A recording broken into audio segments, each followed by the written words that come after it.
Allah, Allah, Allah.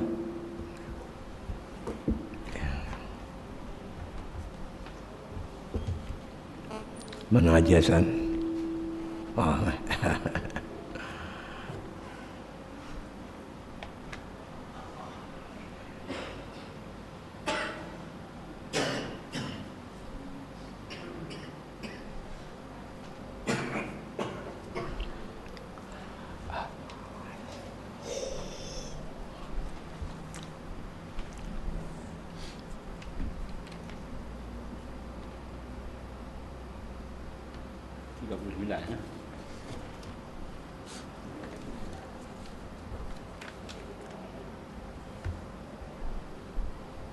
Bawah sekali.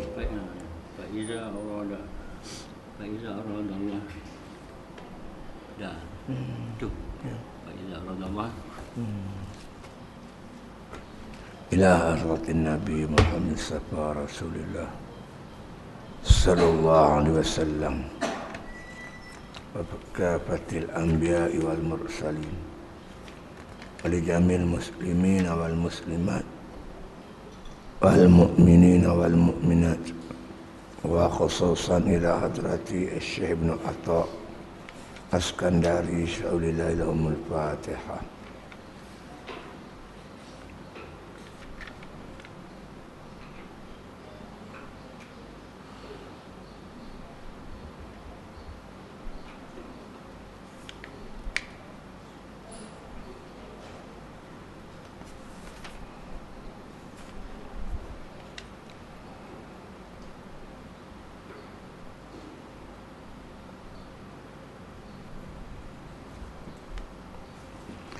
Bismillahirrahmanirrahim. Alhamdulillahi Rabbil Alamin. Wassalatu wassalamu ala ashrafil anbiya wal mursalin wa ala alihi wa sahbihi ajma'in. Qala musannif rahimallah ta'ala fi kitabih.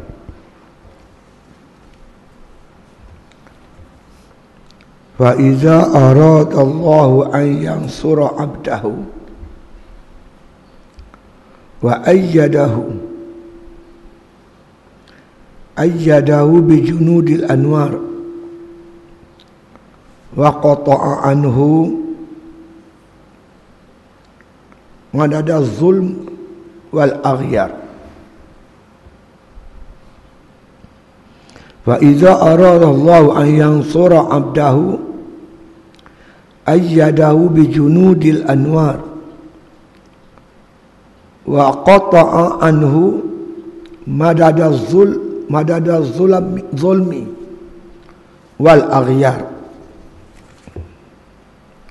Maka apabila dikehendaki Allah menolong akan hambanya, nescaya ditolong akan dia dengan segala tentera nur, dan diputuskan daripadanya tulung zulmat dan aghyar.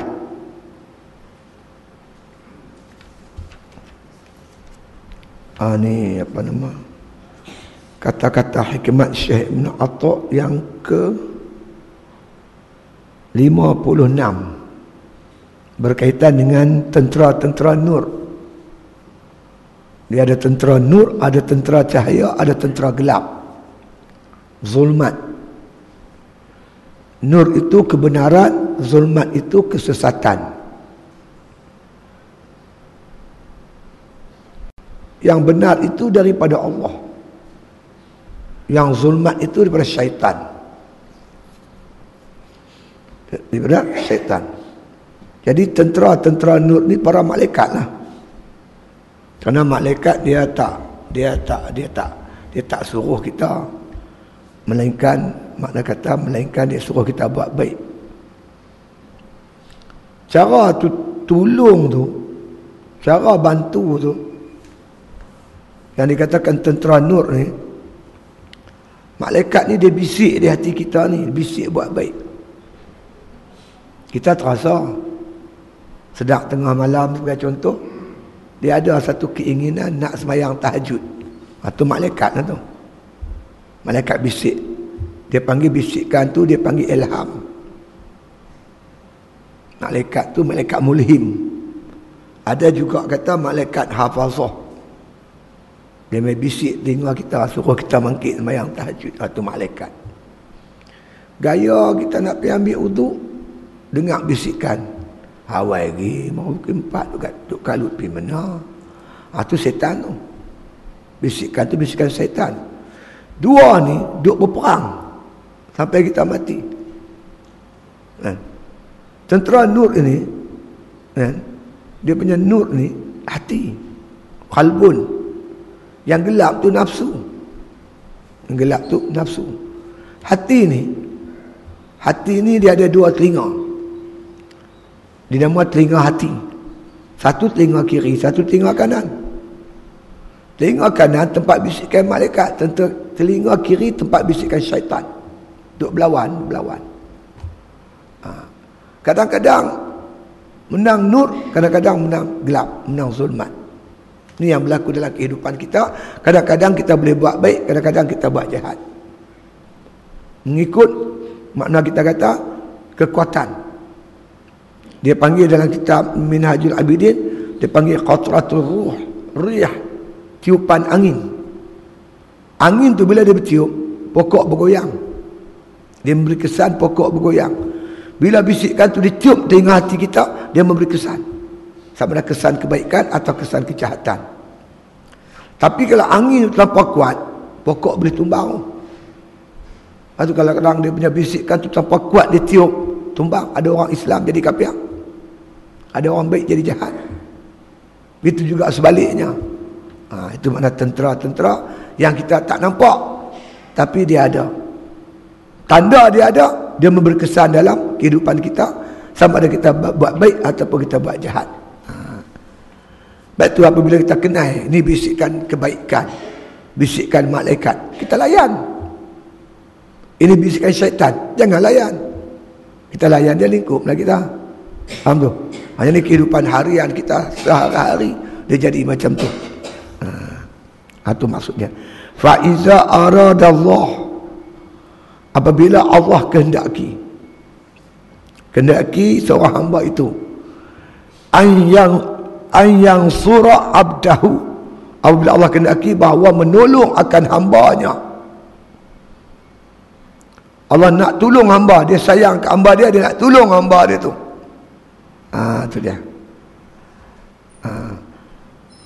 Dia nak tolong hamba itu, ayyadahu bi junudil anwar, maka dikuatkan. Ayat tu mana dikuatkan hamba tu bi junudil anwar, dengan tentera-tentera cahaya, tentera-tentera nur.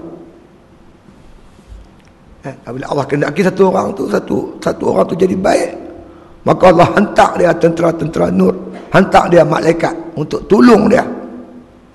Bisik telinga hati dia, suruh buat baik. Itu dia.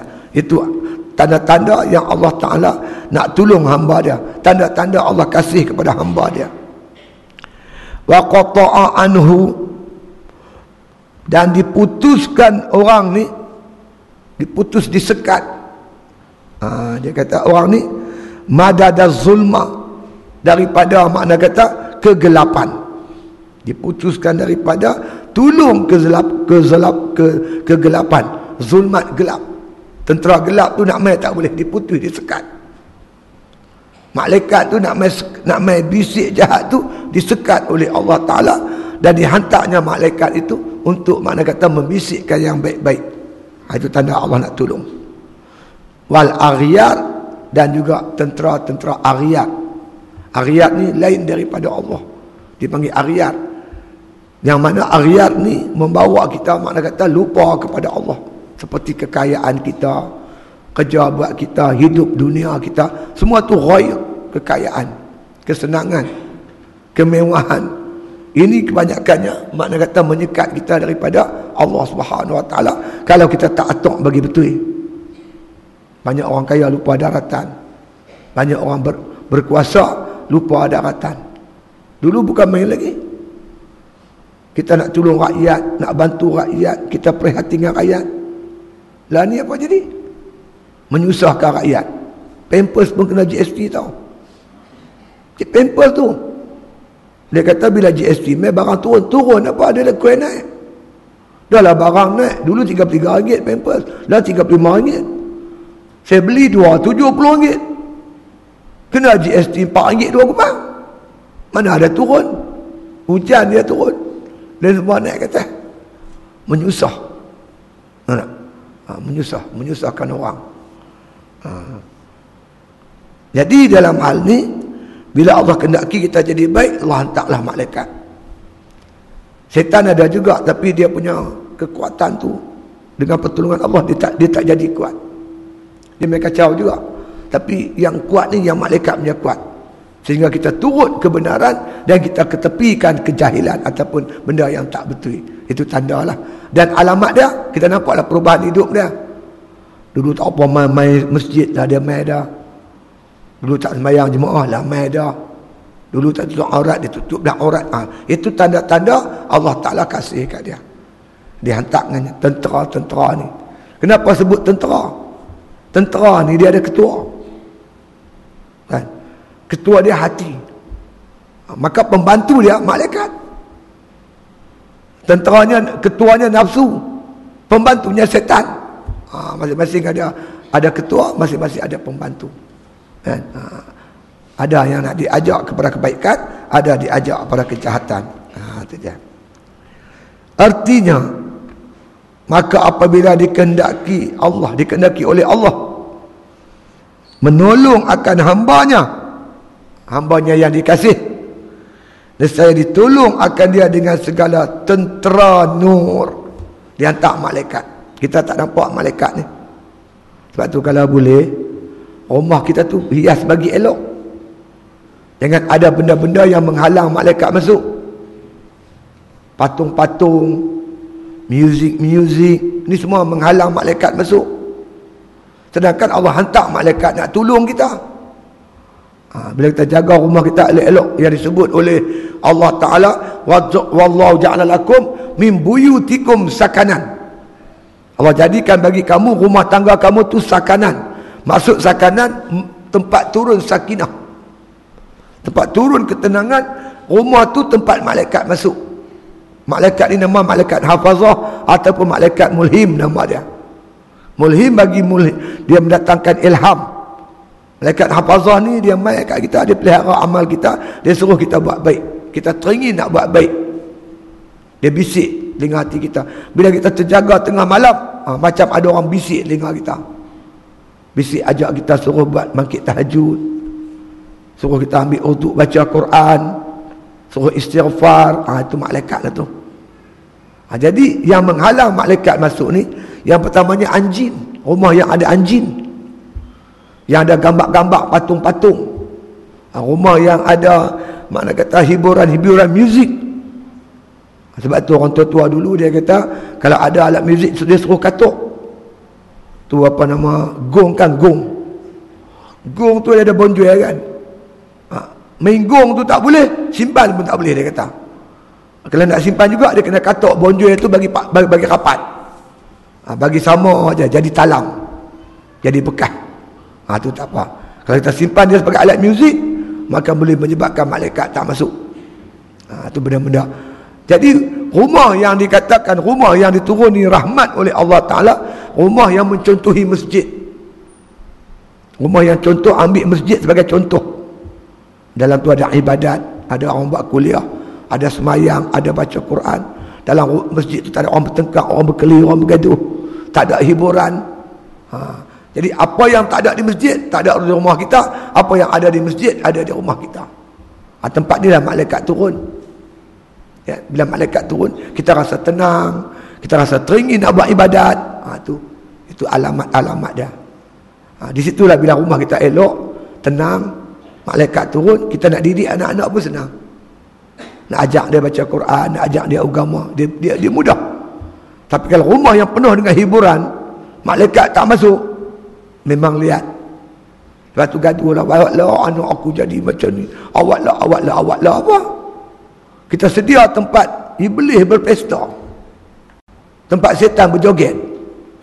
Dia main berjoget situ, duk gaduh anak kita berjoget sama. Dah kita sedia tempat. Macam orang buat apa, sarang burung lah. Dia buat tempat sarang burung sesuai dengan kehendak burung. Burung masuk. Cuba kita buat tempat yang tak sesuai dengan kehendak burung. Dia buat macam bunyi ayak mengalir, bunyi ayak, bunyi burung cocek. Dia buat suasana tu macam suasana dalam gua. Burung masuk. Betul tak? Suasana dia, suhu dia kira semua tu. Kita pun siapkan satu suasana yang melayakkan malaikat masuk. InsyaAllah malaikat masuk. Tapi kita buat satu suasana yang melayakkan setan masuk. Setan banyak di mana? Panggung royang. Rumah kita ada panggung royang. Rumah kita macam kelab malam. Rumah kelab malam setan tak masuk. Malaikat tak masuk. Rumah kita macam kelab malam. Tuntang. Pagi sampai ke malam. Malaikat tak masuk. Siapa yang masuk? Setan masuk. Kita masuk, teruklah kita.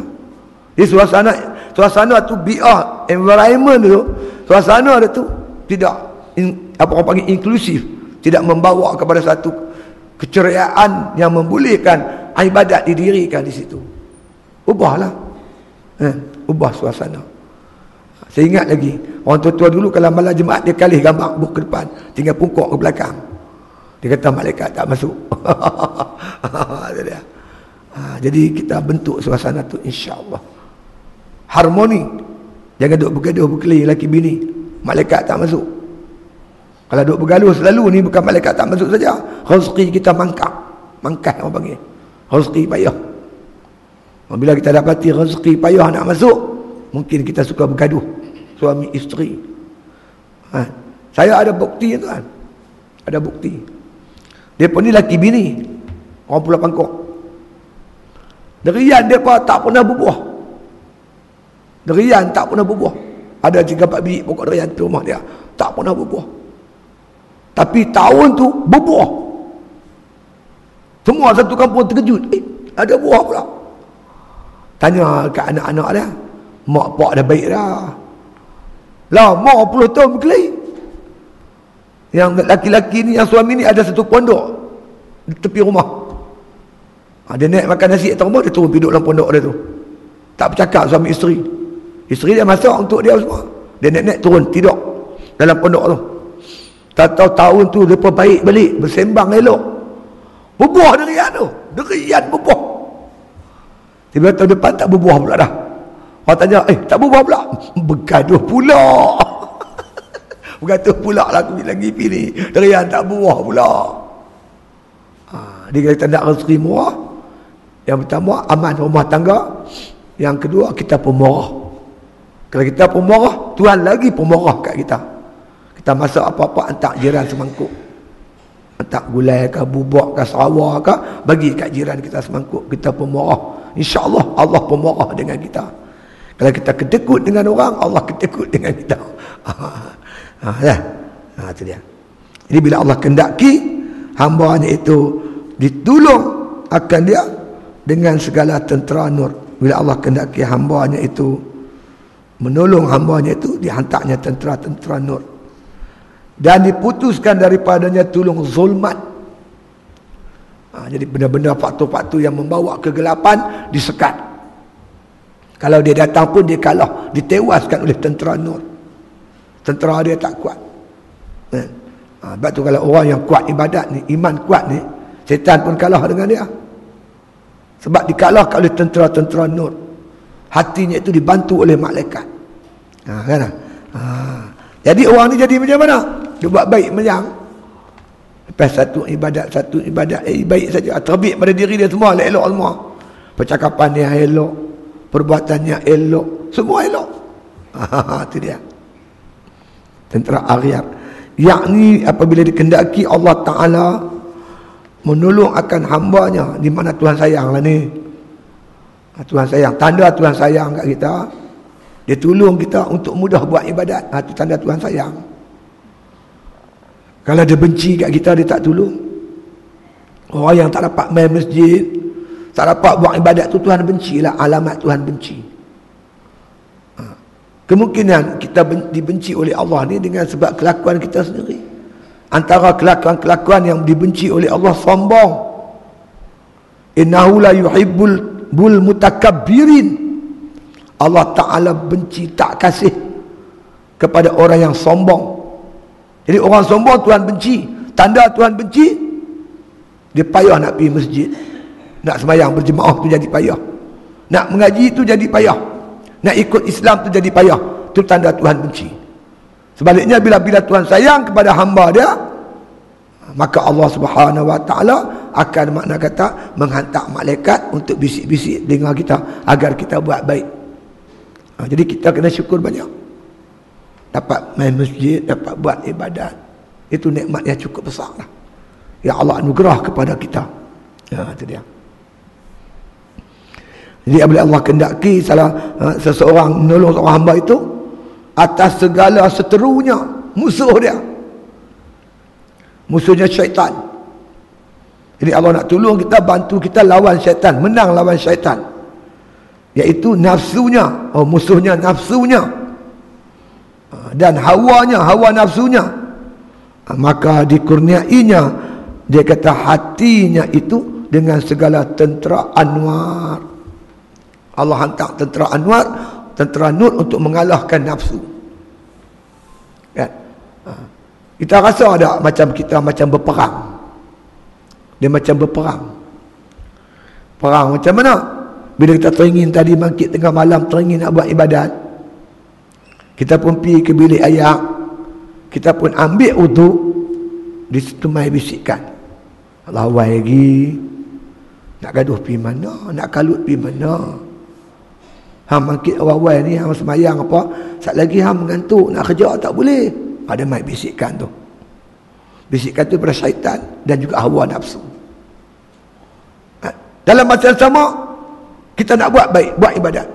Kita sedar dan insaf bahawasanya ibadat di tengah malam ni amat digemari oleh Allah Subhanahu Wa Taala.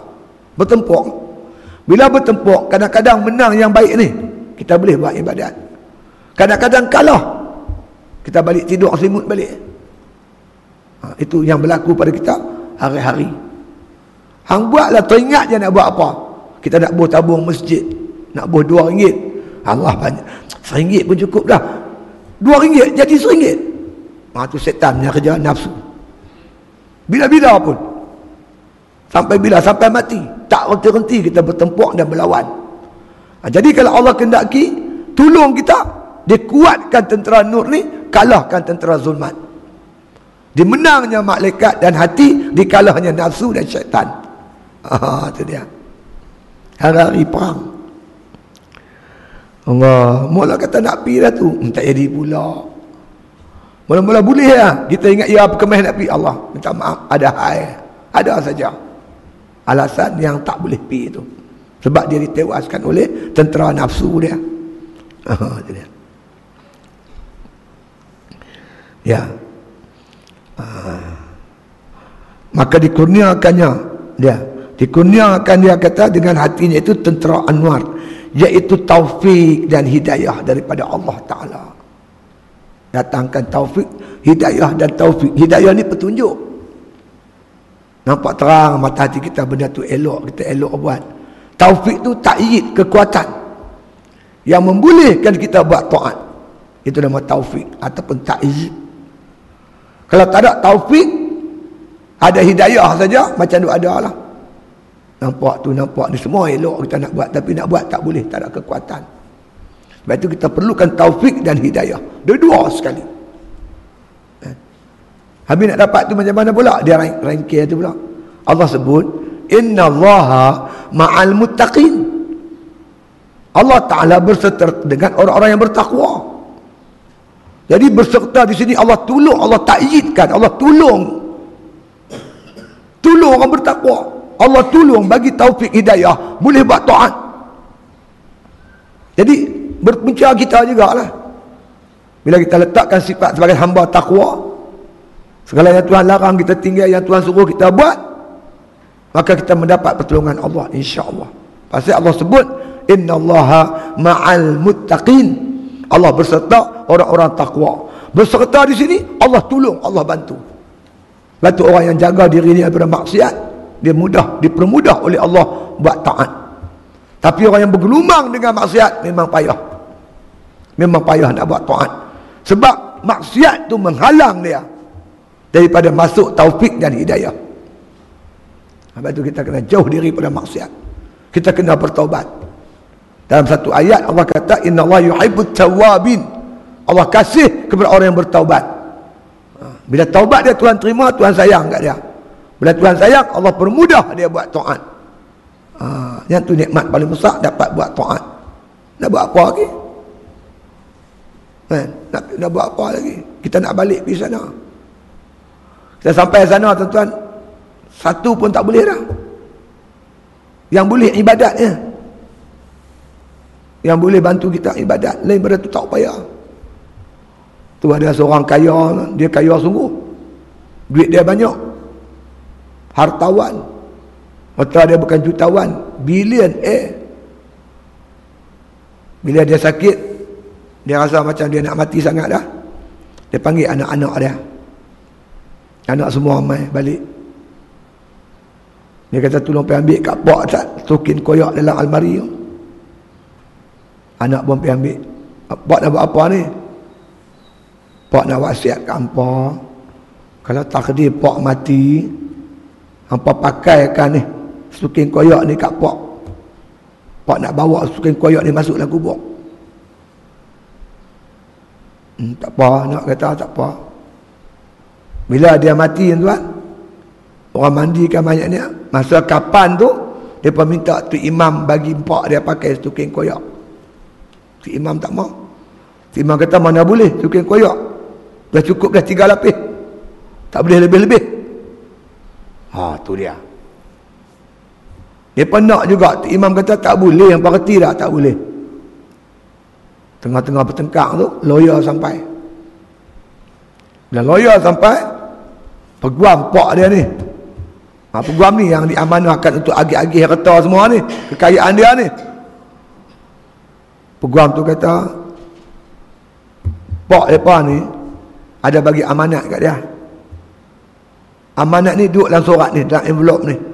Envelope tu seal, tak boleh buka, kecuali bila dia dah mati boleh buka ni, depan anak-anak, bagi anak-anak dengar apa wasiat dalam surat ni. Jadi lepas tu dia pun koyaklah surat, baca depan orang ramai. Mereka duk ingat pembagian harta, siapa nak dapat banyak ni, siapa nak dapat emas, siapa dapat saham tu, siapa dapat bukit ni, siapa dapat lumbung tu.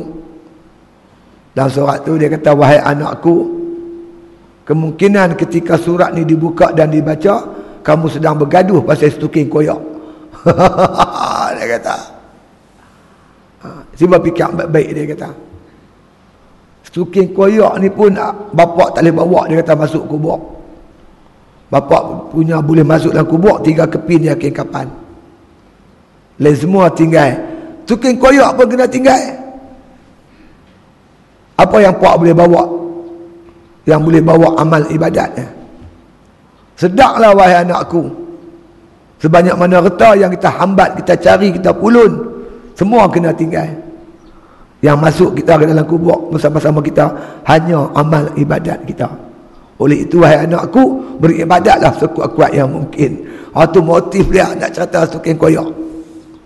Semua tinggal, pulun sampai tak kering kaki seluar, tak kenal pintu masjid. Mati baru kita tahu. Menyesal tak sudah. Jadi bila Allah kendaki kita jadi baik, maka Allah Ta'ala mana kata bukakan pintu hati kita, dihantarnya taufik dan hidayah melalui tentera-tenteranya, tentera malaikat, untuk beri kita kekuatan untuk buat ibadat dan melemahkan tentera musuh. Tentera nur ini dapat mengalahkan tentera-tentera zulmat, tentera-tentera gelap. Itu dia. Maka sekali dia kata mendatang akan dia zulmat, maka berdirilah baginya nur, maka hilanglah zulmat daripadanya. Bila datang dia yang zulmat, yang gelap, datang saja bisikan nafsu dan syaitan, ketika itu Allah hantar tentera nur. kuatkan tentera hati, kuatkan malaikat, kalahkan yang gelap. Bukan gelap tu tak mai, dia mai, tapi boleh dikalahkan. Dikalahkan oleh tentera malaikat tu dapat mengalahkan zulmat gelap ni tadi. Kita berjaya setiap waktu. Waktu pasal orang tua dulu ni, dia pesan bila kita sembahyang subuh, doa pada Allah supaya dapat sembahyang zuhur. Lepas sembahyang zuhur, minta dapat pula sembahyang asar. Pasal apa? Satu sembahyang ke satu sembahyang tu malaikat akan datang. Sebelumnya syaitan akan datang menyekat kita untuk buat baik. Ada saja alasan dia. Maka dengan kasih sayang Allah, pertolongan Allah, maka dikalahkan segala bisikan-bisikan syaitan itu dengan bisikan malaikat tadi ni, tentera-tentera nur. Itu dia. Ya, sekali dia mai, Allah hantar malaikat. Sekali mai, hantar malaikat untuk bantu. Itu dia. Maka berdirilah baginya nur, maka hilanglah zulmat daripadanya. Maka hasillah baginya ilmu dan tahqiq dan ilham. Bila masuk tentera nur ini, hasillah baginya tahqiq, yakin sungguh-sungguh. Yakin sungguh-sungguh dengan apa yang Tuhan sebut. Dan ilham, dapat ilham daripada malaikat mulhim. Ada ilmu ma'rifah, kepahaman, ilmu ilham dan juga tahqiq, keyakinan yang kuat. Sama ada di sudut kelebihannya atau sudut ancamannya. Umpama orang dengar azan, dia tak mai ke masjid. Nabi kata tidak ada sembahyang orang yang berjiran dengan masjid melainkan di masjid. Kita dengar suara azan, kita tak pergi masjid, sembahyang di rumah. Sembahyang tu sah, pahala tak ada. Kerana Nabi kata tidak ada sembahyang orang yang berjiran dengan masjid melainkan di masjid. Setiap kali datang suruhan azan, Allah hantar malaikat. Kita pun dengar azan, terus ambil kain baju apa semua, start motor, terus main masjid. Bukan boleh berlakon, tuan. Dia bukan boleh berlakon. Berlakon sehari dua boleh lah. Sehari dua duk main masjid boleh lah. Tapi nak main hari-hari sampai bertahun-tahun ni, bukan calang-calang orang. Melainkan orang yang mendapat petunjuk daripada Allah saja, yang mendapat taufik daripada Allah, boleh mendirikan sembahyang 5 waktu. Walaupun nampak mudah, tapi payah, tuan-tuan. Bukan semua boleh buat. Dengan azan tinggal yang lain, terus pergi masjid, bukan senang. Cukup payah. Sebab ada penghalangnya, iaitu syaitan dan nafsu.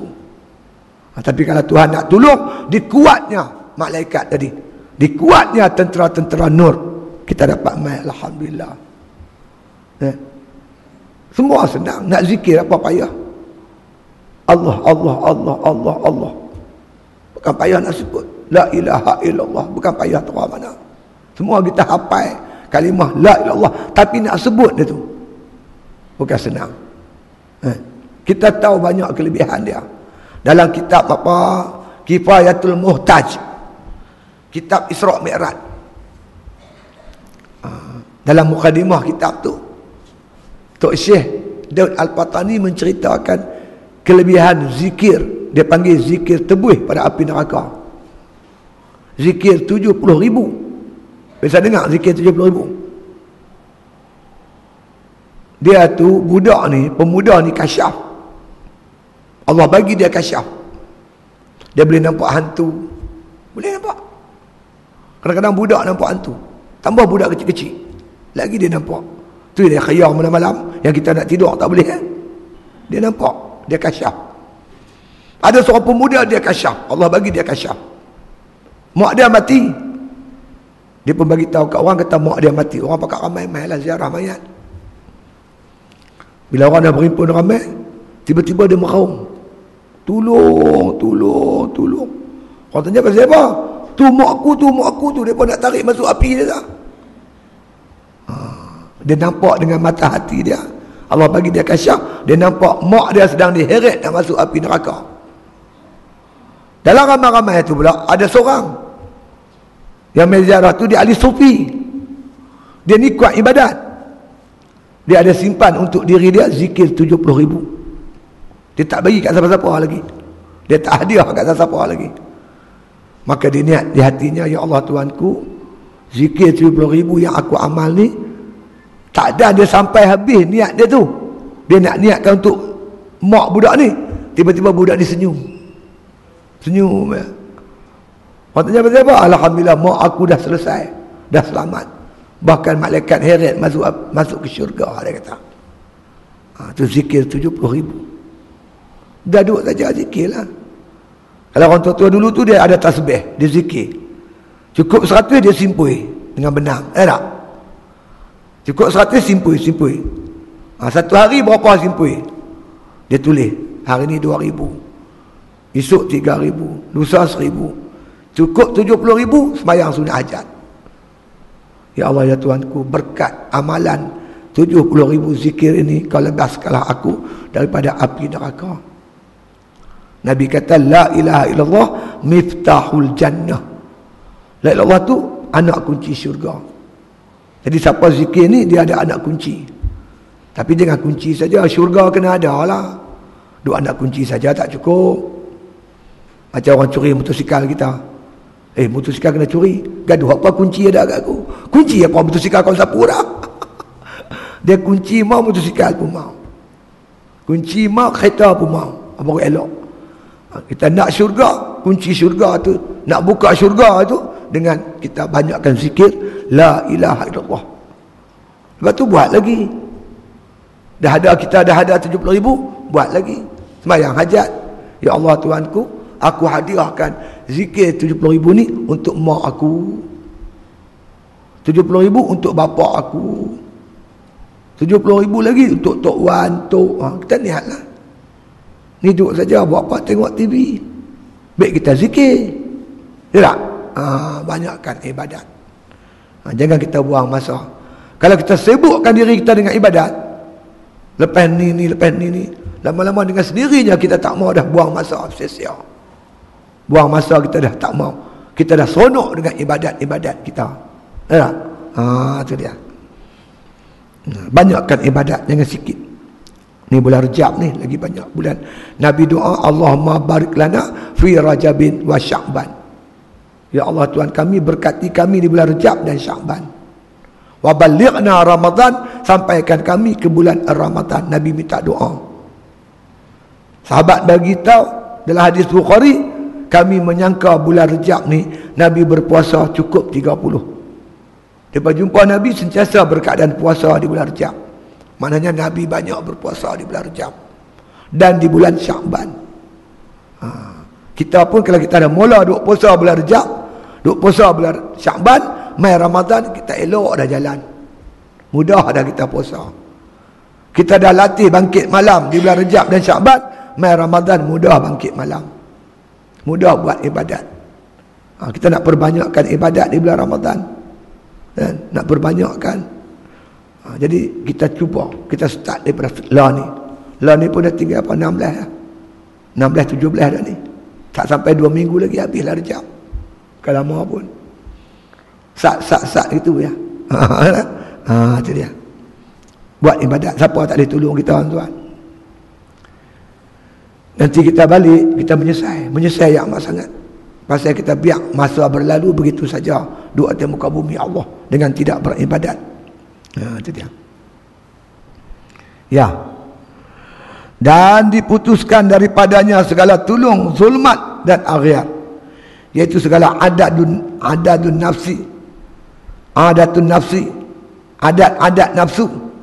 Dan segala syahwat. Diputuskan, disekat. Keinginan nafsu itu disekat oleh Allah. Nafsu nak apa? Inna nafsa la'ammaratun bisu. Nafsu tu kira nak heret kita ke arah kejahatan. Bila datang seruan nafsu, diputuskan, ditolak. Allah bantu tolak kehendak nafsu. Tolak, terima yang malaikat duk seru ni. Baru kita dapat buat ibadat dengan jayanya. Itu adatun nafsu. Apa adat nafsu? Nafsu makan nak banyak, tidur nak lena, sembang nak rabung. Kita kena lawan. Tidur-tidur juga bagi masa untuk bangkit sembahyang tahajud. Sembang-sembang juga bagi masa untuk berzikir. Jangan habis sembang kosong, zikir pun tak ada. Makan-makan juga, tapi ada masa-masa kita puasa. Kita ikatnya dengan puasa. Masa makan-makan Isnin Khamis ke, 13, 14, 15 ke, dia panggil hari bayat, hari putih. Nabi puasa hari 13, 14, 15. 13, 14, 15 ni puasa Nabi Adam. Ataupun puasa Nabi Daud, selang sehari. Tak kisahlah. Ataupun ikut cara Nabi kita Muhammad SAW, puasa Isnin Khamis. Buat, jangan tak buat. Kan? Itu dia. Itu cara kaedah kita nak menentang hawa nafsu. Ya, itu dia. Maka tiadalah tinggal lagi, dia kata, hawa itu jalan. Tak ada lorong dan jalan bagi hawa nafsu untuk ganggu kita. Sebab dah telah makna kata disekat oleh tentera-tentera nur. Kita dah teringin sangat nak buat ibadat, tak ada teringin langsung nak buat maksiat, dah tak ada dah. Pertolongan daripada Allah. Itu dia. Dan tiada bagi syahwat, tiada bagi jalan bagi nafsu, tak ada jalan bagi syahwat. Dan segala perangai yang jahat itu maqam dan tiada hal. Itu dia. Tak ada lagi maqam jahat, tak ada lagi hal jahat. Semua disekat oleh tentera-tentera nur. Bahagialah orang ni. Hati tak teringin nak buat jahat, hati teringin nak buat baik semata-mata. Ini orang yang diberi kejayaan oleh Allah Ta'ala. Ya. Kita ni kadang-kadang ingin juga buat baik, sekali-sekali nak buat juga jahat. Jangan. Jauh sungguh. Sebab kalau kita ada keinginan buat jahat, maka ini tuan-tuan sekalian merupakan kejayaan tentera-tentera zulmat. Ini kehidupan. Ini yang Nabi kata, raja'na minal jihadil asghar ila jihadil akbar. Balik aku daripada jihad kecil kepada jihad besar. Jihad kecil tu perang Badar. Tapi jihad besar ni jihad menentang hawa nafsu. Sedului. Dia tak bagi peluang punya. Sentiasa dia seru kita setan ni. Bersama nafsu ni, dia seru hati kita untuk buat benda yang tak elok. Benda tak elok ni, jahat ni, dia makan yang baik. Dia rosakkan yang baik.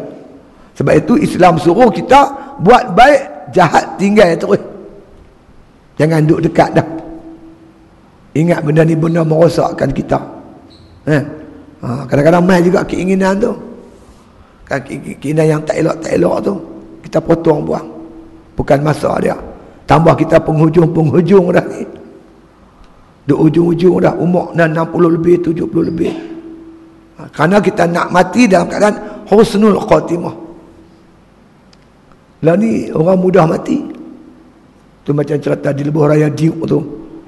Maybe racing pula 6 biji racing. Tersendiri dengan kereta orang. Kereta tu terbalik. Hilang kawalan, terbalik. Kadang dia pun tak terkejut masa mana mai. Kita nak bawa pandu elok tak tahu zoom begitu ya. Mai pada belakang. Kang kita pun pulih steering, terbalik kereta. Terpelantin anak-anak isteri keluar. Mati. Kematian ni bila-bila boleh berlaku. Sebab itu kita nak buat apa kena fikir 3 kali. Ni aku nak pergi mana ni? Lama tak pergi tengok mak aku, ziarah pak aku. Apik dah. Ziarah mak bapak tu memang kebajikan. Ni teringin nak pergi mana ni? Oh, waktu nak masuk tak pergi masjid. Pilah, start motor, pilah. Kalau takdir apa-apa berlaku tengah jalan, aksiden ke mati ke apa, insya-Allah tak ada masalah. Kita mati dalam keadaan husnul khatimah. Ni nak pergi mana pula ni? Depa buat ni. Apa nama? Konsert 60-an. Tu dia himpun balik semua. SG Bing lah, El Ramli lah. P Ramli tak ada dah. Tu dia. Kita pun bawa you dengan anak cucu. Nasib tak baik, geng belanggang. Mati pula. Mati nak pergi tengok konsert. Aduh. Dah tiba masa nak buat apa kena fikir 3 kali. Adakah perjalanan aku ni jadi kebajikan ataupun tidak? Kalau takdir accident mati, aku mati apa? Husnul khatimah, su'ul khatimah. Semua kita kena kira orang.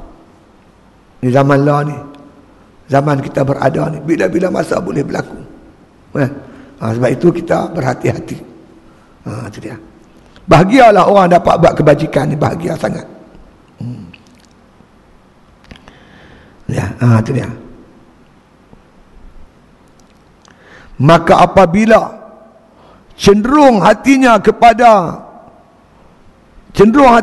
amal yang dipuji dan nafsunya kepada amal yang dicela, maka berperanglah keduanya itu. Hati duk cenderung nak buat ibadat, nafsu cenderung nak buat benda tak elok, bertembung. Hati nak pergi masjid, nafsu nak pergi konsert 60-an tu. Mereka pandai tuan. Puak-puak ni pandai. Dia tengok hang apa. Oh, kita umur 60-70. Mereka ni kita bagi rock-rock mampu tak mau main. Kita bagi 60-an punya. Tentu dia main. Tambah pula dia kenang lama-lama punya lagu ni. Pandai puak-puak tu tuan. Tengok anak muda pula. Macam ni cara dia. Orang tua macam ni cara. Dia kaji habis nak merosakkan manusia di atas muka bumi Allah Ta'ala ni.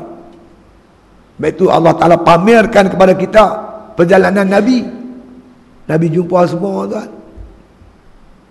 Yang menariknya, bila Nabi jumpa, Nabi tanya apa ni Jibril? Umat Tuhan hamba tak mau semayang. Dia hantuk kepala dia ke batu, bercantum, hantuk balik. Apa Jibril? Umat Tuhan hamba balok, malas semayang. Tahu malas, sekali-sekala aja main. Jemaat main, yang lain tak main. Jemaat pun berkira. Berkira takut kena tangkap jabat agama. 3 kali turut-turut kena tangkap. Kadang-kadang buat, kadang-kadang tak buat gitu. Dia cenderung ke sana. Kan? Itu dia. Itu tentera nafsu. Adapun hati teringin nak buat baik. Dua ni berlawan, berperang. Kadang-kadang menang kita, kadang-kadang kalah kita. Tu yang kadang-kadang subuh mangkit, subuh tak mangkit kadang-kadang tu. Kes ni kes berperang. Dengar azan, Allahu Akbar, Allahu Akbar. Dah terjaga dah. Allah. Baru azan, bukan khamat lagi. Duk gaduh nak pergi mana. Tak lagi dia khamat, Allahu Akbar, Allahu Akbar. Dengar khamat. Syaitan main pula. Dia kata apa tu? Allah, baru khamat. Pagi ni pagi jemaat. Tu imam baca surah Sajadah. Panjang.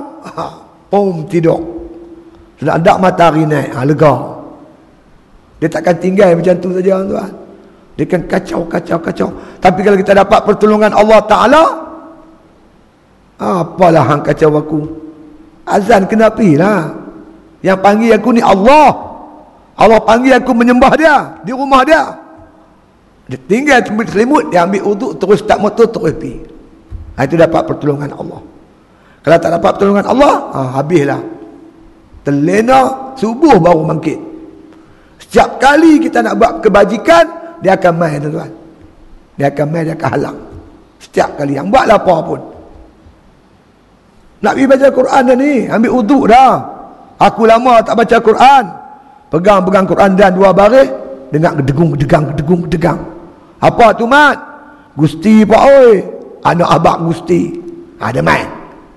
Quran bila boleh baca, asal lagi boleh baca balik. Gusti kalau tak ada tu tak ada, dah minggu depan pula. Dia tinggal Quran, pergi tengok Gusti. Tu setan haram jadah tu. Tuan-tuan lawan. Baca juga Quran tu. Kalau tidak boleh ke dia.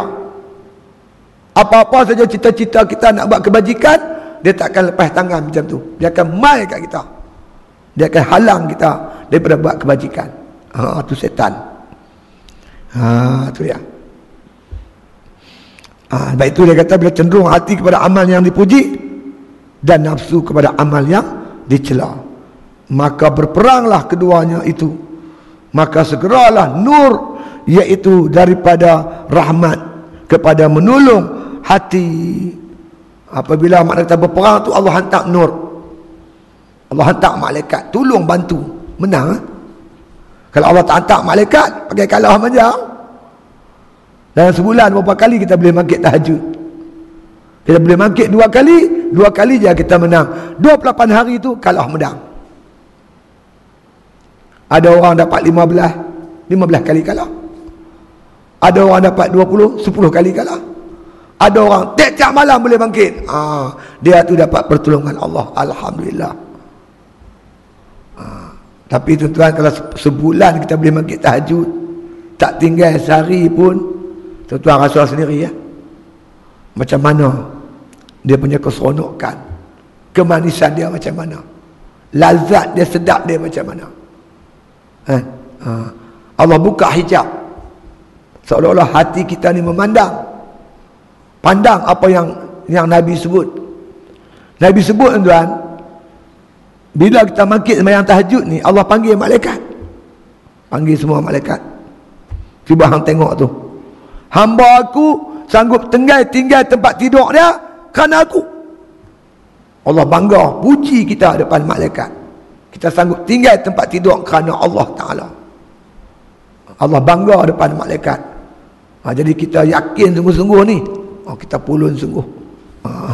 Itu dia. Bukan senang. Jadi orang yang Tuhan dapat bagi dah ni, jangan tinggal sehari pun, jangan tinggal. Tok Guru ni Aziz sejak umur 18 tahun tak tinggal tahajud. Allah bagi kat dia tuan-tuan kelebihan. Anak dia sendiri bagi tahu, Tok Guru ni dia sakit tapi tak rasa sakit. Doktor kata kalau macam ni punya sakit, kanser prostat ni, orang tak tahan, bangkit berdiri pun tak tahan. Dia boleh bangkit semayang. Tapi lepas semayang dia tidur balik. Dia tak larat, dia letih. Masa semayang dia ada kekuatan. Bukan cakap semayang fardu, semayang tahajud dia ada kekuatan. Dia bangkit pukul 4 dia boleh bangkit. Dia semayang 4 rakaat, dia tidur balik. Walaupun dia sakit, Tuhan bagi dia kekuatan ketika masuk waktu semayang. Begitu dia istiqamah sampai berapa, 6-70 tahun. Ibadat tu dia jaga, dia pelihara, maka Allah Ta'ala bagi dia kelebihan. Tu kita, Tuhan tunjuk kelebihan-kelebihan orang yang beribadat. Doktor heran. Saya dengar ceramah anak dia, Ustaz Abduh, Mama Abduh. Dia kata pak dia berdoa pada Allah selalu, setiap hari, minta jangan sakit ketika nak mati. Allah tak bagi dia sakit, dia cuma letih. Letih yang luar biasa. Nak angkat tangan tak larat, nak berjalan tak larat. Tapi tak rasa sakit, cuma rasa letih. Allah bagi dia letih. Dia tak pernah tinggal sembahyang berjemaah rumah dia. Lepas tu bila ada satu hari, mereka tengok dia tak mai, ahli jemaah tengok Tok Guru tak mai sembahyang, dia berkata Tok Guru memang sakit dah ni. Bila pergi tanya dia, bukan sakit, letih. Letih yang luar biasa. Tak boleh nak bangkit berjalan, tak boleh tanpa letih. Tu tak sembahyang jemaah. Tu dia Tuhan bagi kat dia. Tu dia. Jadi bila Allah nak tolong kita, dia hantarnya tentera-tenteranya. Lawan tentera-tentera syaitan. Bersegeralah nur, iaitu daripada rahmat kepada menolong. Dia kata menolong hati, tentera hati tadi ni. Dan juga zulmat, iaitu daripada was-was syaitan. Adapun zulmat pula daripada syaitan. Syaitan datangkan was-was. Kita teringin nak tahajud, dia was-waskan. Awal lagi nak lari pergi mana, nak gaduh pergi mana, nak kalut pergi mana. Itu syaitan. Itu dia. Dia was-waskan kita kepada menolong nafsu. Syaitan nak tolong nafsu, nak bantu nafsu meninggalkan taat atau buat maksiat. Dan berdirilah saf berperang antara keduanya itu. Berperang. Hati ada tentera dia, malaikat. Nafsu tenteranya syaitan. Perang lawan. Tak henti-henti. Maka apabila telah terdahulu padanya bahagianya, maka diperoleh petunjuk hatinya dengan nur, dan mengerjakanlah ia pada yang dicenderunginya, atau telah didahulunya pada azal. Dia kata celakanya, kalau Allah Ta'ala takdirkan dia ni orang yang bahagia, Maka dia bangkitlah. Malaikat-malaikat ni lawan. Kalahlah setan tadi ni. Dapatlah dia buat taat. Tu dia. Ataupun kalaulah makna kata pada azali dan Tuhan takdir dia celaka, maka lalailah hatinya dan meminta dan membenakan zulmat itu akan dia. Dan dia kata terdayalah ia dengan lazat dunia dan mengerjakanlah ia dengan cenderung nafsunya. Kalau Tuhan tak tolong dia, kalahlah tewas dengan tentera nafsu. Kelazatan dunia dia cari, yang dia hambat. Tak ada masa untuk buat taat kepada Allah Ta'ala. Ini datang dekat dia, hingga menyebabkan kalahlah tentera-tentera nur, menang pula tentera-tentera zulmat. Jadi ini kita kena ingat setiap kali kalau ada bisikan-bisikan untuk melambat-lambatkan kita pergi sembahyang jemaah dan sebagainya, ingat kita sedang ditewaskan oleh nafsu. Kita lawan balik. Jangan dengar cakap setan, jangan dengar cakap nafsu. Kita buat benda yang Allah Ta'ala suruh. Sembahyang berjamaah, baca Quran, bangun malam dan sebagainya, insya-Allah. Itu dia. Kemudian kata musannif, dan dikata oleh Imam Ghazali radhiyallahu an, adalah bagi manusia dalam mujahadah hawa nafsu itu dengan beberapa ahwal. Tanda tadi no? Kita berhenti situlah insya-Allah. Cumanya rasanya kita lepas raya lah kot. Pasal bulan depan ni ada muktamar Dewan Ulama, terus muktamar pusat. Jadi muktamar Dewan Ulama dia start pada hari Selasa Rabu. Selasa Rabu, Khamis Jumaat Sabtu tu pula muktamar pusat. Terus sambung dengan muktamar pusat. Saya perwakilan ulama, Dewan Ulama dan perwakilan kawasan. Jadi perwakilan lah. Jadi tahun lepas saya tak pergi, tahun ni nak kena pergi. Tahun ni ada pemilihan, jadi kita nak pilih. InsyaAllah lah Tok Guru Haji Hadi, Tuan Melayu Tuan Man tu nampak tak tergugat lah. Tapi kita nak yang tolong dia tu, yang nak bantu dia tu. AJK kena yang nak bantu, nak tolong Tok Guru ni mesti orang yang kita kenal, dia boleh tolong lah. Macam duk ada ni tak boleh tolong, duk hentam manjang lah, duk bercanggah dengan Tok Guru manjang, lawan arus. Tok Guru kata baik, dia kata jahat. Tok Guru kata jahat, dia kata baik. Tok Guru kata betul, dia kata tak betul. Tok Guru kata tak betul, dia kata betul. Duk berlawan langsung. Macam mana Tok Guru nak buat kerja? Nak memimpin jemaah macam mana? Gangguan banyak sangat. Jadi tahun ni kita nak pastikan yang AJK pusat ataupun yang naib-naib presiden ni orang yang boleh bantu Tok Guru. Lah ni orang sebut perlu ulama. Walaupun dia bukan ulama tapi dia perlu. Engineer pun ramai, doktor pun ramai, pentadbir pun ramai. Kita nak yang perlu. Tak mahu yang duk lawan tu. Yang duk lawan tu buat kacau lah. Dia lebih sokong belah sana. Yang sana semua elok. Lim Kit Siang kata semua betul. Tok Guru Haji Hadi kata semua tak betul. Jenis orang ni hampir duduk berehat lah Ustaz. Duduk saat buang 2 tahun dan tengok kami buat kerja macam mana. Elok tak elok. Lah ni apa duk kita bagi dia rehat Ustaz. Bukan nak buang dia, bagi dia rehat, dia penat. Dia penat duk kata kat Tok Guru tu, kita bagi rehat Ustaz. Duk senang-senang Ustaz. Tengok kami buat macam mana. Hudud tak setuju. Semua tak setuju. Apa yang dia setuju kita pun tak tahu. Yang mana Tok Guru kata semua tak betul bagi mereka. Sehingga payah dia nak buat kerja. Kita duk bawa kereta tuan-tuan. Dalam kereta tu bukan banyak, 2-3 ekor lalat ya. Lalat 3-4 ekor. Bukanlah dia gigit kita tak, tapi dia ganggu pemanduan kita. Sekali lagi. Kita tampak terlepas steering, langgar tembok. Lalat kacau. Bukan banyak pun dalam kelambu kita 2 ekor nyamuk ya. Tapi nak lena tak boleh. Wow. Sampai ke sial tak lena. Pasal nyamuk 2 ekor. Nyamuk tu apa dia? Ini Pak Maidi dia kali sama. Tu lah nyamuk-nyamuk tu. Yang duk kacau Tok Guru manjang tak habis-habis. Kita duduk letak depan rehat sah, duduk sini senyap. Jangan duk kacau. Tengok Tok Guru buat macam mana. Kacau. Itu tak kena, ini tak kena, semua tak kena. mengganggu. Hal itu yang nak kena pergi juga lah. Nak ajak kawan-kawan mai kita ke masjid elok. Supaya senang. Makna kata Tok Guru ni sebagai seorang pemandu, senang dia nak bawa kita. Dia nak bawa pergi mana, kita semua nak ikut belakang. Kalau dia ibarat pemandu kapal, kapal tu nak jalan. Kapal ni tuan-tuan, dia bukan boleh lari 1 degree pun. Kita duduk tengah laut tangkap ikan, kita nak balik ke kota Kuala Muda ni. Nak balik ke Ian. Dia kena center kompos elok-elok. Kalau lari 1 degree je, dia tak sampai Ian tu. Dia lepas Langkawi tu.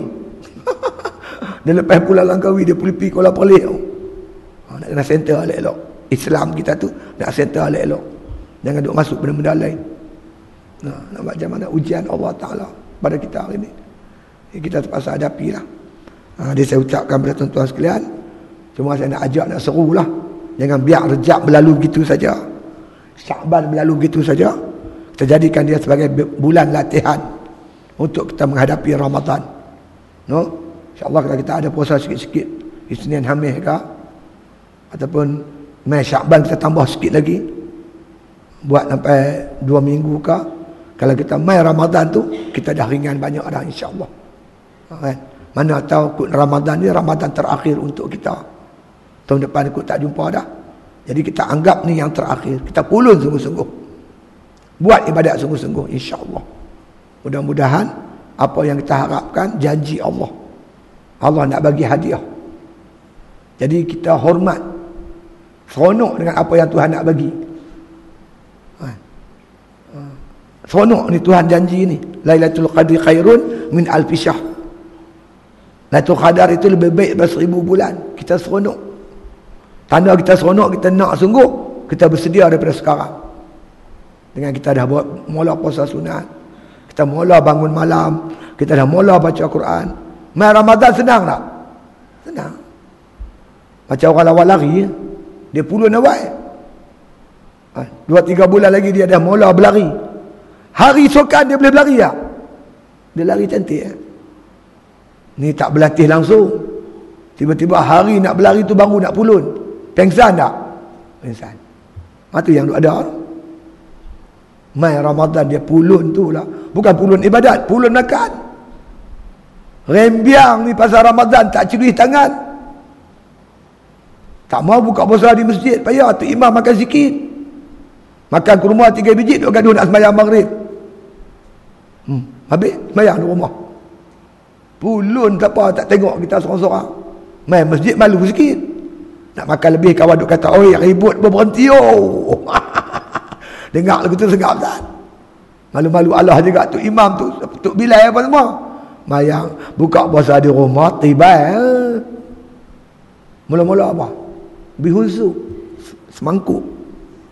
Kelin-kelin cakotiau. Ni kan boleh biak ni, kembang tak lagi. Balik Aisyah baru nak makan kembang, tiba cakotiau sepinggan. Tengok laksa tak makan lagi. Dia pula kaki laksa, bubuh laksa pula semangkuk. Lepas tu tunda dengan air serbat. Tu dia punya gelas. Tak melengkar macam ular sawah. Melengkar semua. Cakap tak larat dah. Pak hang cepat tu, orang azan Isya dah tu. Tarawih. Cakap betul pada betul. Takut bini marah, mai juga tapi lewat mai, duduk belakang sekali. Tu imam pula hafal Quran. Mudah.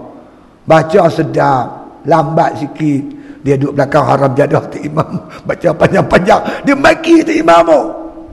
Dia tak dapat kelazatan dalam ibadat. Tapi kalau kita dah training awal, Rejab Sya'ban, makan ala kadar, setakat boleh buat ibadat, insya-Allah dapat rasa manis. Lagi lama tu imam baca. Tu imam ni hafal Quran. Dia baca Quran dalam semayang. Tuan-tuan tahu berapa pahala? Sayyidina Ali kata, man qara'al Qur'ana wa huwa qa'imun fi salah. Siapa baca Quran sedangkan dia berdiri dalam semayang. Bi kulli harfin mi'atu hasanah. Setiap huruf dia baca 100 pahala. Satu huruf 100. Kalau dia baca semuka, berapa banyak huruf, berapa banyak dia dapat pahala. Dan kita jadi makmum, pahala lagu dia lah juga. Kerana makmum dengan imam, dia kongsi. Macam kita kongsi buat satu kerja, kongsi meniaga, macam mana hang dapat, macam itulah aku dapat. Orang pergi tangkap ikan, kongsi tangkap ikan, kira ikan berapa ratus pikul, kalau dapat berapa ribu, kongsi sama banyak. Pasal duduk dalam satu kumpulan. Seronoklah kita, lagi lama Tok Imam lagi bagus.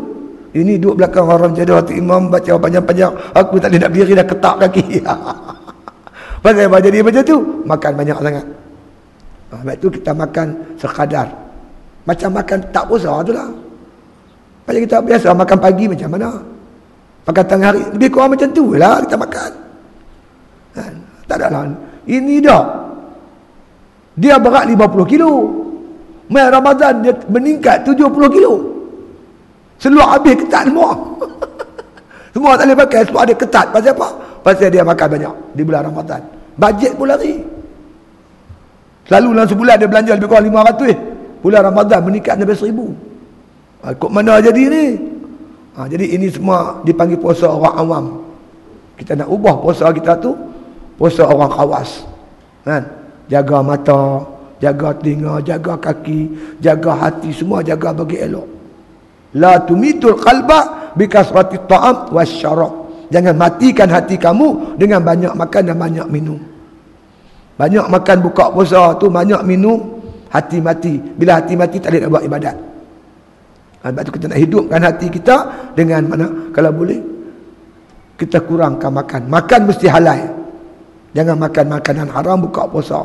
Lepas tu kita makan ala kadar, jangan terlampau banyak, boleh menyebabkan kita tak ada kekuatan untuk buat ibadat di malam-malam hari, insya-Allah. Jadi alhamdulillah tuan-tuan sekalian, dengan izin Allah Taala, pondok saya tahun ni macam tahun lepas lah. Kita dapat puasa Rejab, Syakban, Ramadan. Alhamdulillah dengan izin Allah. Nampak banyaklah istiqamah tu. Tapi tak dapat nafilah 2-3 orang tu biasalah. Kan? Masuk dalam jamban tengok berasap macam dia isap rokok lah jamban. Yang tu kira tak payahlah nak buat macam mana. Tapi kebanyakannya alhamdulillah. Boleh puasa Rejab, dah puasa. Dia dah lepas 2 minggu dah. Banyak dah rasa ringan. Boleh bangkit alhamdulillah. Saya tengok dia pun kuat tahajud dan sebagainya. Ni anak muda, saya kata ni bawa anak muda, kuat ibadat, boleh lawan hawa nafsu. Alhamdulillah. Jadi bagi pihak saya, kami di pondok macam tu lepas juga. Sepanjang bulan ni 3 bulan tu kita bekalkan mereka makanan-makanan untuk berbuka puasa dan sahur. Beras baru kita sedia, ikan, ayam tak gaduh, ayam saya belum banyak ayam. Dengan lain-lain lah, sayuran dan sebagainya untuk bahan berbuka puasa dan sok. Di samping itu kita juga makna kata mengadakan tahlil arwah tiap-tiap hari sepanjang 3 bulan. Jadi kalau tuan-tuan rasa nak sota, ada borang tu tulis kat nama-nama arwah adik-beradik kita, pak kita, mak kita yang mati dah tu. Arwah-arwah ni kita catatkan saja nama dia. Niat bacaan tahlil ni untuk mereka lah. Mengikut riwayat hadis, kata Nabi, orang yang mati ni ibarat orang yang lemah di lautan, terkapai-kapai minta bantuan orang darat. Kita hantar dia bacaan tahlil dan sebagainya. Dia kalau tuan-tuan rasa nak serta, tulis saja di atas borang tu nama-nama arwah tu, bagi balik kat saya lah. Kalau lepas ni dah kita nak puasa kan, bulan depan saya tak ada, lepas tu kita dah puasa. Jadi kalau nak post pun post lah. Ataupun kalau nak ni boleh juga hantar mesej kat saya, ada nombor telefon dekat borang tu, catatkan saja mesej. WhatsApp pun boleh, mesej pun boleh, nama-nama arwah tu. InsyaAllah kita akan bacakan, niatkan nama-nama arwah tersebut. Di samping itu, kalau siapa-siapa rasa nak bersedekah, nak berderma untuk kita beli bahan mentah, beras, gula dan sebagainya, untuk mereka buka puasa dan bersahur, kita amat halalukanlah untuk buat kebajikan. Tak kira lah berapa duit, RM1, RM2 pun kita terima insyaAllah, untuk kita beli bahan mentah tadi ni. Itulah lebih kurang. Dan akhir sekali, saya sekali lagi mengajak tuan-tuan semua, marilah kita meningkatkan amal. Amal saja tuan-tuan yang boleh tahu balik ke akhirat. Nanti kita menyesal, sungguh menyesal, istilah aku tak buat, kita menyesal. Pasal kita tak buat amalan, sedangkan amalan itulah satu-satunya modal kita di sana esok. Kita ibarat kita nak pergi Kuala Lumpur, duit tak ada, tuan-tuan bayang susah ada terang mana. Duit langsung tak ada, pergi badan kosong. Masuk kubur langsung tak ada amal, tak ada bekalan. Bayangkan susah sengsara kita di sana. Bukan sehari dua nak duduk. Nak duduk lama, beribu-ribu tahun. Jadi masa yang baki-baki ni, yang masih ada ni, kita gunalah sebaik mungkin. Buatlah apa-apa yang terbaik. Zikir ke, baca Quran ke, ataupun sembahyang tahajud, kita puasa. Buat amal ibadat sedekah. Kita mengaji, kita mengajar dan sebagainya, insya-Allah. Itu saja abuan kita untuk pagi ni. Mudah-mudahan sikit sebanyak memberi manfaat kita bersama. Wallahu a'lam wabillahi taufiq. Wassalamualaikum warahmatullahi taala wabarakatuh. Al-Fatihah.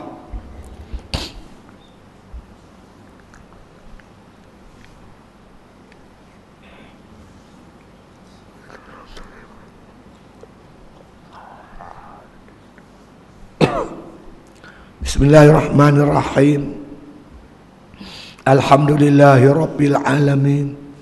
Salatu wassalamu ala asyrafil anbiya wal mursalin wa ala alihi wa sahbihi ajma'in. Allahumma inna tuha duha'u wal baha baha'u wal quwwata quwwatuk wal qudrata qudratuk wal ismata ismatuk. Allahumma in kana rizqi fis sama'i fa anzilhu wa in kana fil ardi fa akhrijhu wa in kana ba'idan fa qaribhu wa in kana mu'assaran fa yasirhu wa in kana haraman fa tahirhu bihaqqi duhaika wa bahaika wa jamalika wa quwwatika wa qudratika atina ma ataita ibadaka salihin. Allahumma barik lana fi Rajab wa Sya'ban wa ballighna Ramadan. Allahumma barik lana fi Rajab wa Sya'ban wa ballighna Ramadan. Allahumma barik lana fi Rajab wa Sya'ban wa ballighna Ramadan. Da'wahum fiha subhanakallahumma wa tahiyyatuhum fiha salam wa akhiru da'wana anil hamdulillahi rabbil alamin.